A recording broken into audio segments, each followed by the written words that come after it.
Hey, good Tuesday evening, everyone. Welcome to Tuesday night's Illinois Freedom Caucus Roundtable live stream as we discuss a couple of important topics and get you guys up to date. And as you all know, if you're a frequent viewer of our programming, this is the home of truth, logic, and common sense. And we try to keep the conservative campfire burning all hours of the day and night throughout the entire week, throughout the entire year, which is a difficult task, gentlemen, in Illinois to keep the conservative campfires blaze. Welcome. Exhausting. It's exhausting. Welcome, Representative David Freeze and State Director of Illinois Freedom Caucus, Colin Mosley. Representative Freeze, Southwestern Illinois, what's going on? Well, here we are, October 1st, and it is the first day of bow season. Unfortunately, not able to get out, but the weather's turning, and I cannot wait to get out in the woods and do some bow hunting. Well, that's great. That's great. And we got Representative Leader Chairman Chris Miller trying to join us. It looks like he's coming to us live from the Combine. Representative Miller, can you hear us? I am live from the Combine, and I can't hear you. I'm having trouble getting focused in here. Way too much carbon entering the atmosphere from this big red beast. Well, you better quit talking like that or our live stream will get shut down without a doubt. So, State Director Colin Mosley, thanks for pulling everything together this evening to help us put on this program. What's going on at the State Director level?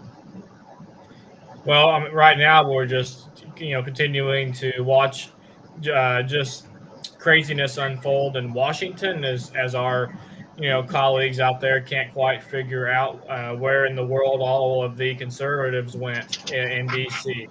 But we know one thing for sure is we've got to protect our election. We've got to make sure that only citizens vote. And we have a duty to do that here in Illinois as well. Right, exactly.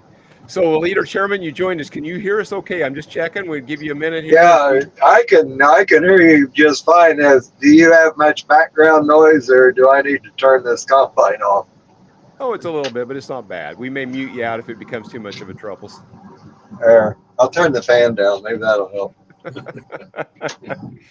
Well, Chris, it was a gray, overcast day, wet yesterday after the hurricane rain. And of course, we don't have anything to complain about. It settled the dust, unlike some of our friends in East Tennessee and Western North Carolina and Georgia. Man, they've got real troubles in those parts of the country. Entire roads, bridges, homes washed away. What a mess that is out there. So we don't have anything to be upset about being as blessed as we are here. Well, it's amazing how the American people are so resilient that they link arms and join up and do what they can to help, even though the Biden and Harris administration act like there's no story here. And I know that Donald J. Trump donated $25 million to Samaritan Ministries with Franklin Graham and that group, and I know that we're rallying our local church to contribute to the cause down there to try to help those poor people in the middle of this mess that they have down there. I can't even imagine the human suffering that's going on.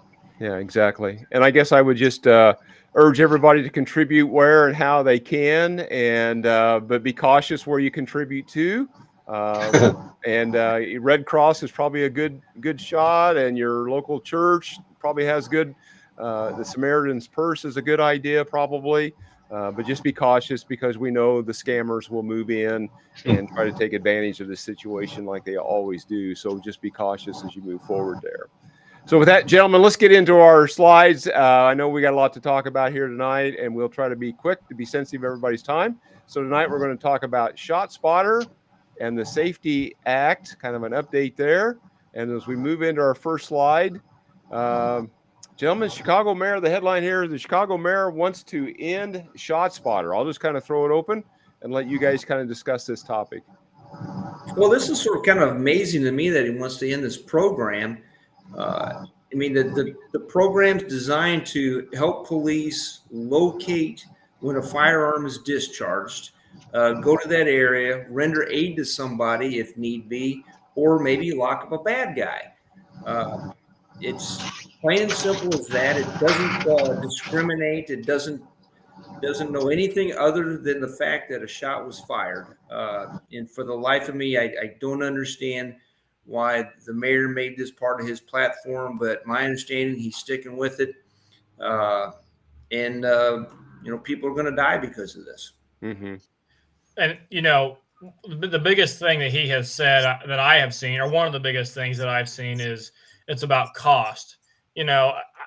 I think it is a pretty serious amount. Now, granted, this is a big city we're talking about. I mean, there's lots of places to put shot spotter devices, which is basically acoustic surveillance. But I think it approaches even $100 million. I don't know what the exact number is, but what I do know is it is a fraction. It is a pittance compared to what they're spending on illegal immigrants. And so I think that's the conversation piece about whatever issue you want to talk about. I mean, nobody can make a valid argument about financial prioritization and be taken seriously if they can't even see the problem with spending hundreds of millions of dollars on people who are here illegally. I mean, ShotSpotter saves lives. It gets 911 to people faster. It's how they responded so quickly to the officer who was killed off duty, unfortunately, who did not survive, but it's how they got to that scene so quickly. I mean, I just don't understand the logic in taking away a device that's helping police get to gunshots faster.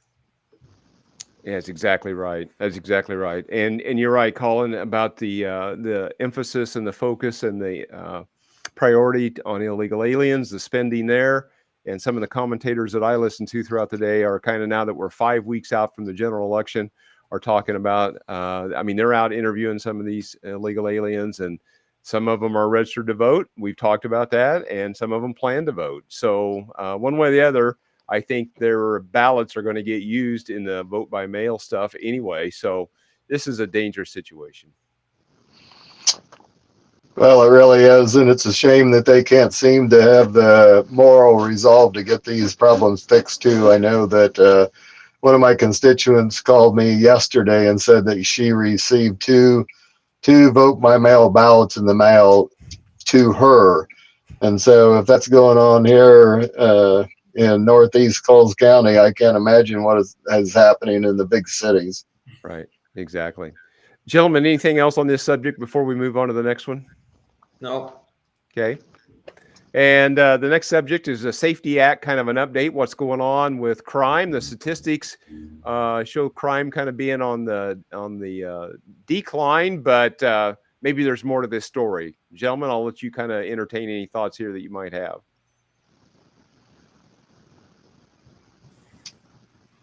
Well, from my perspective, I don't know how many times you got to watch the news and you hear about violent crime. That the reports don't seem to mesh with their claim that it's down. And we know that with the Safety Act, there's no cash bail. I think the police feel frustrated and they don't want to waste their time locking or trying to arrest somebody when they know that person is going to be back on the street before they get their paperwork done. So if there is any kind of drop in crime, it's not really a drop in a crime. It's a drop in the officers probably making arrests because they feel frustrated with the way things are going. Right.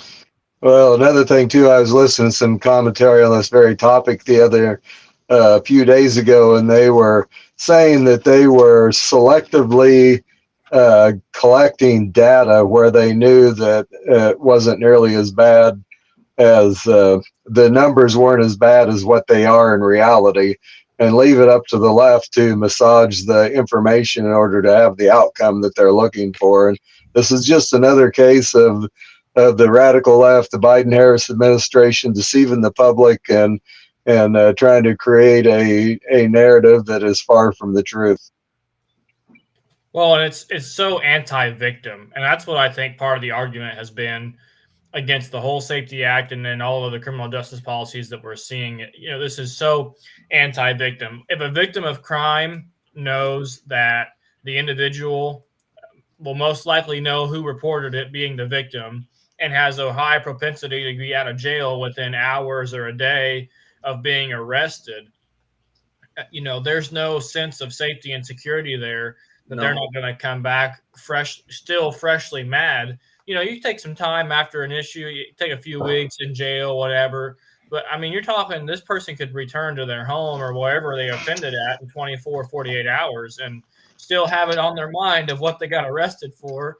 And so it really is discouraging to victims to even report this crime. And then on the second half of the issue, law enforcement are only going to put themselves in danger, and they will time and time again because that's the nature of law enforcement. But it's really discouraging to a law enforcement officer to go out and be proactive and arrest people that are just going to turn around and return to the streets in a day after seeing a judge and being let out, or being let out after booking. I mean, so the numbers are definitely skewed.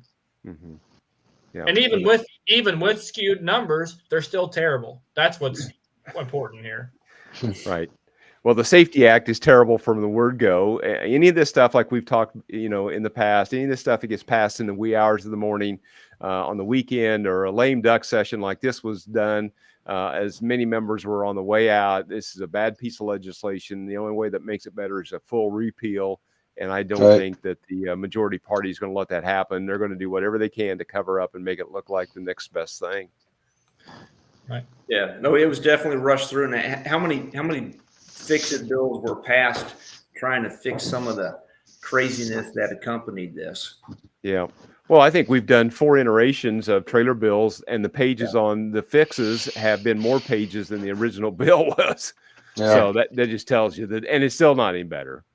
Well, with that, gentlemen, let's move on. We got a couple of town halls taking our town hall, if you will, on the road.